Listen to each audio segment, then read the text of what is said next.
오늘 계시록 18장 함께 보겠습니다. 계시록 18장은 큰 성 바벨론의 멸망을 다루고 있습니다. 17장에는 음녀가 나오고요, 18장에는 큰 성 바벨론이 나옵니다. 근데 이 두 개가 다른 게 아니라 똑같은 것입니다. 많은 사람들이 이 바벨론이 무엇인지 그 정체에 대해서 굉장히 궁금해합니다. 그리고 몇 가지 해석이 있는데요, 이 세상을 바벨론으로 보는 사람이 있습니다. 또는 사도 요한 당시의 로마, 또 적그리스도가 통치하는 유럽 국가, 이제 앞으로 나올 국가죠. 그리고 로마 캐톨릭, 이렇게 네 가지 해석이 주류를 이룬 것 같습니다. 저는 이 로마 캐톨릭도 맞고요, 또 적그리스도가 통치하는 유럽 연합국도 맞고요, 또 이 세상도 맞는 것 같습니다. 왜냐하면 음녀가 이 세상을 전부 다 미혹시키고 666표를 박해해서 적그리스도를 숭배하게끔 만들잖아요. 그러니까 전부 다 한 통속입니다. 하나가 되었어요. 그래서 뭐 따로따로 떼어놓고 볼 필요가 없는 것 같습니다. 이 바벨론의 정체를 살펴보고 몇 가지 적용을 생각해 보도록 하겠습니다.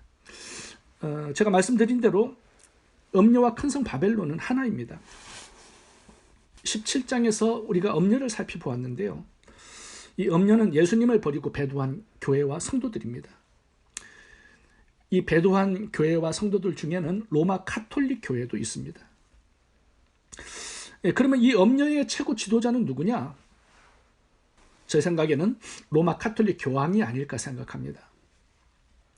이 큰 성 바벨론은 이 음녀가 살고 있는 로마 교황청 바티칸이고, 또한 바티칸이 위치한 유럽 연합국가라고 저는 생각을 하고 있습니다. 17장과 18장에는 음녀와 큰 성 바벨론을 동일시하는 표현들이 많이 나옵니다. 17장 5절부터 보겠습니다.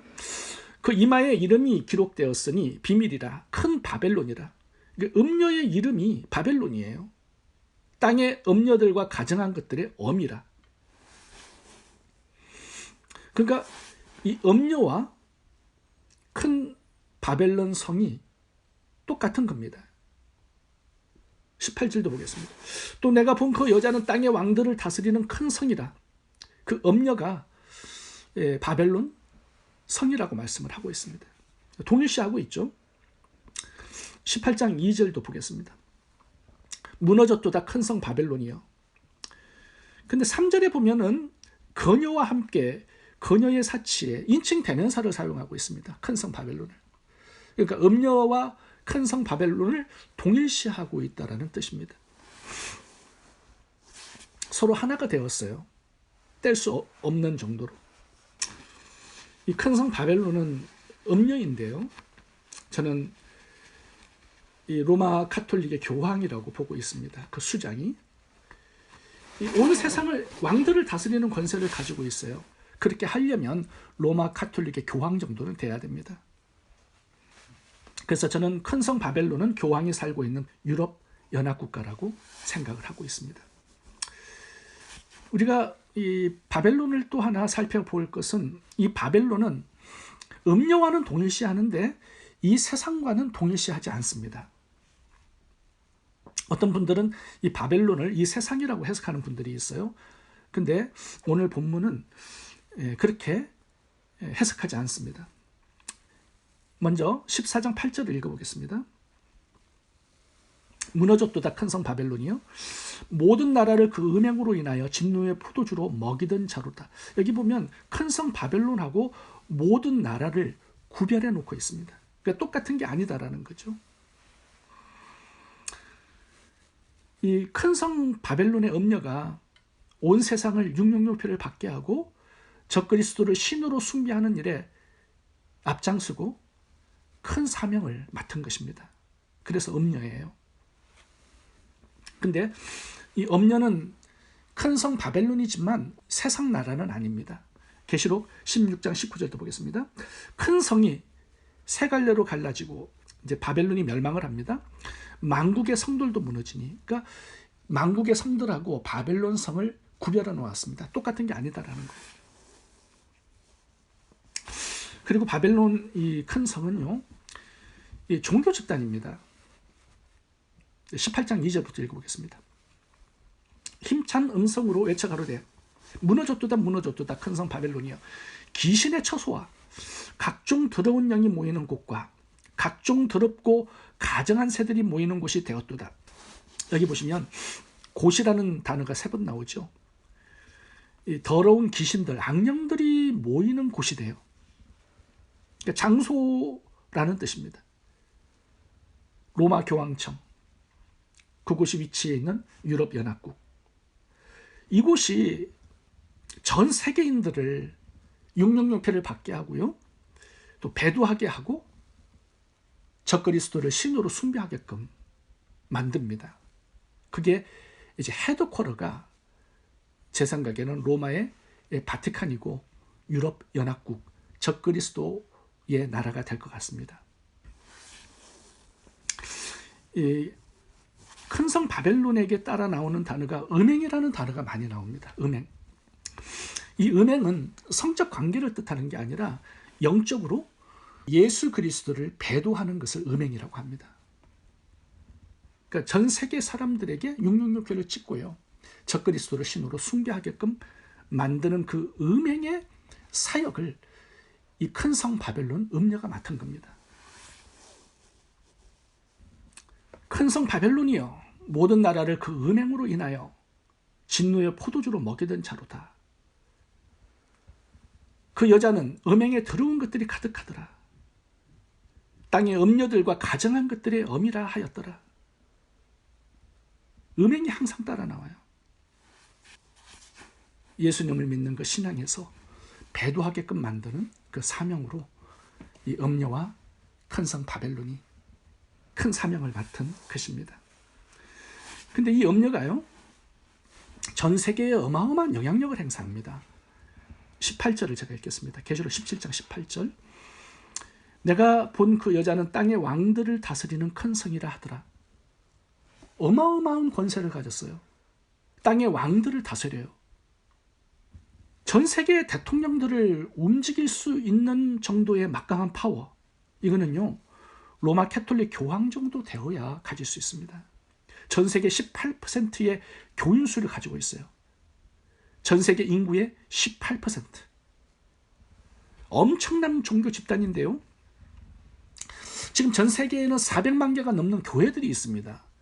이 교회들이 예수님을 배도하게 됩니다. 그리고 로마의 카톨릭에 붙어요. 그래서 이 로마 카톨릭이 어마어마한 종교 집단으로 나중에는 이 적그리스도를 신으로 숭배하게끔 만드는데 전 세계인들을 미혹하게 될 것입니다. 이 일을 위해서 적그리스도가 어마어마한 권세를 이 음녀, 큰 성 바벨론에게 부여한 것입니다. 이 큰 성 바벨론 음녀의 세상 사람들을 미혹하는 그 도구가 뭐냐 하면 돈입니다. 돈. 18장 12절을 보면 적그리스도를 숭배하잖아요. 그러면 경제력을 줍니다. 이걸 축복으로 줘요. 그러니까 전 세계 사람들이 몰리는 겁니다. 계시록 18장 12절 읽어보겠습니다.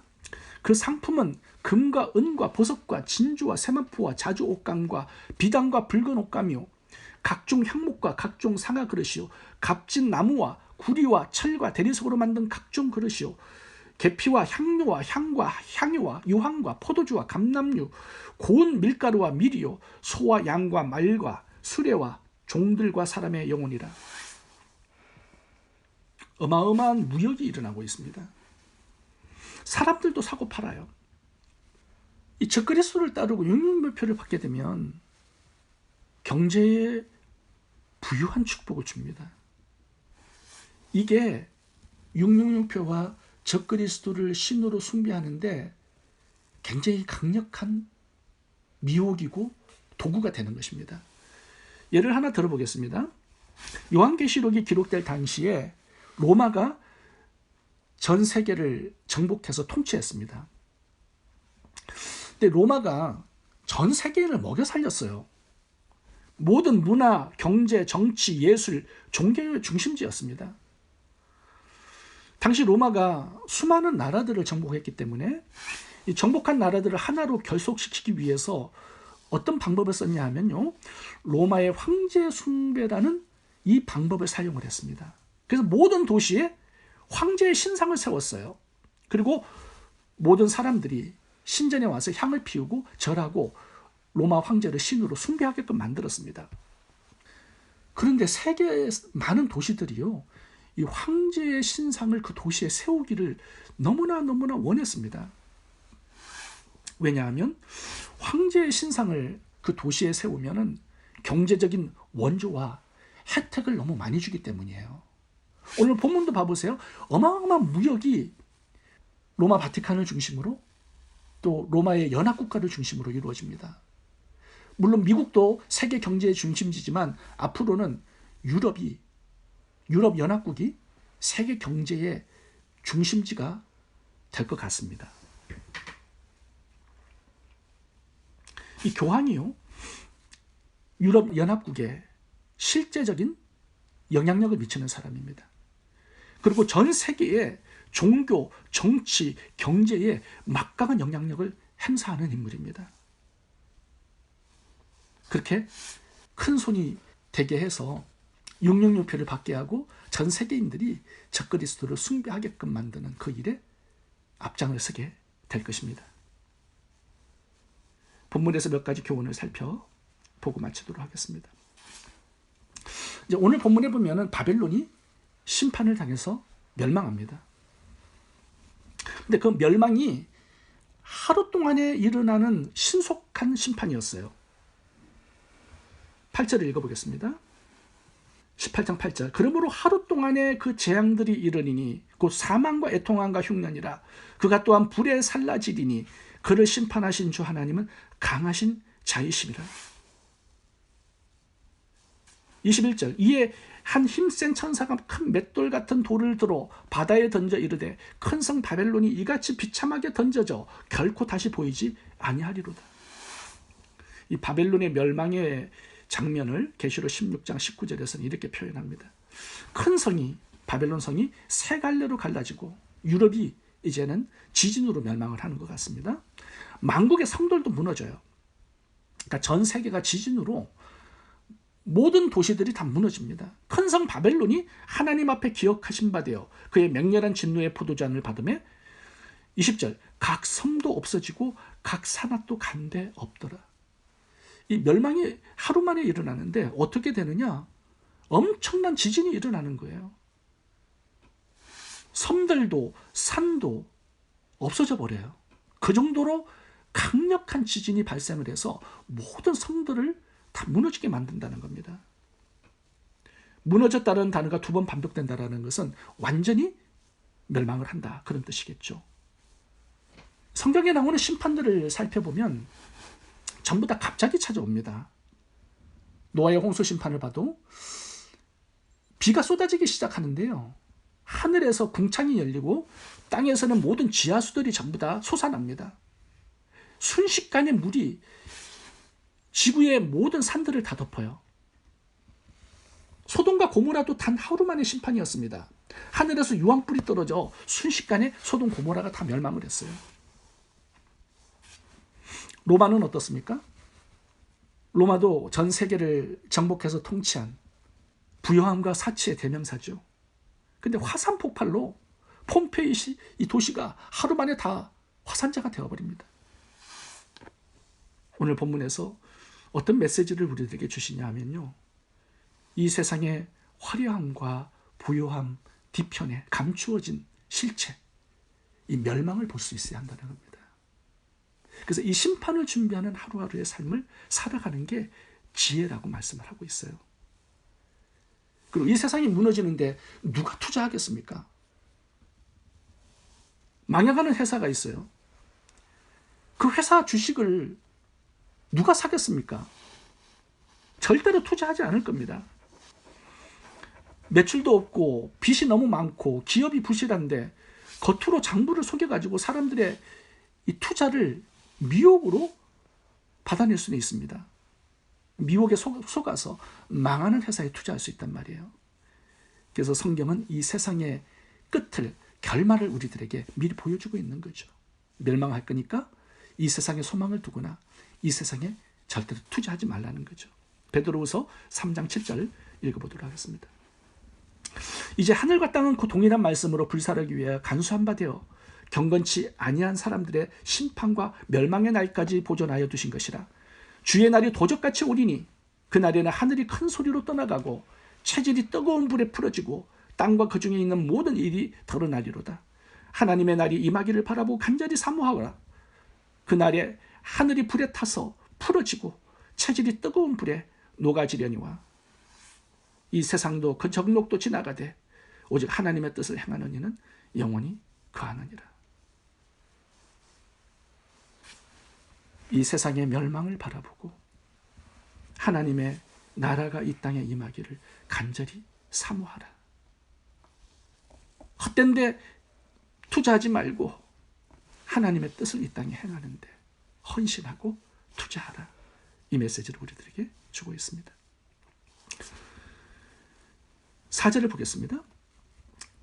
두 번째 메시지는 세상을 떠나라는 것입니다. 또 내가 들으니 하늘로부터 다른 음성이 나서 이르되 내 백성아 거기서 나와 그의 죄에 참여하지 말고 그가 받을 재앙들을 받지 말라. 떠나라는 겁니다. 이 세상에서 나오라는 거예요. 왜? 이 세상은 멸망할 나라이기 때문에 그렇다라는 거죠. 떠나라, 나오라. 이 명령은요, 구별된 삶을 살라는 겁니다. 이 세상의 유행, 풍속, 죄를 떠나 거룩하게 살라는 그런 말씀이죠. 하나님께서 아브라함에게 갈대아 우르를 떠나라 명령합니다. 하나님께서 롯과 그의 가족들에게 소돔과 고모라를 떠나라 명령합니다. 하나님께서 이스라엘 백성들에게 애굽을 떠나라고도 명령하시죠. 모세의 권위를 대적했던 고라 자손의 무리에서 떠나라 명령합니다. 왜 그렇죠? 함께 있으면 함께 멸망하니까 그런 거죠.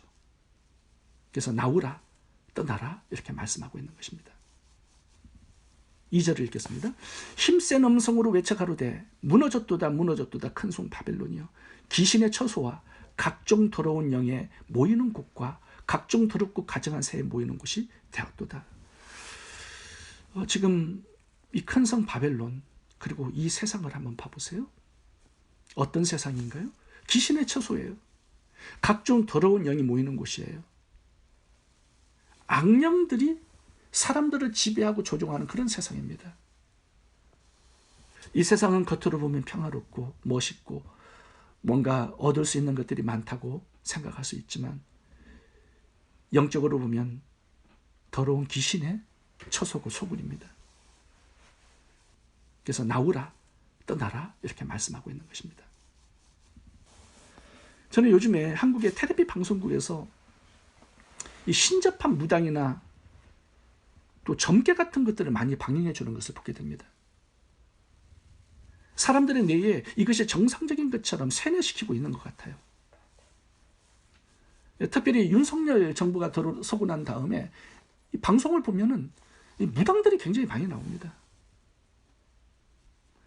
이 한국에 점집이 유행하고 있다고 들었습니다. 한국 시내 십자가만큼이나 많아진 것이 흰 깃발, 붉은 깃발이에요. 이게 운명철학관 점집입니다.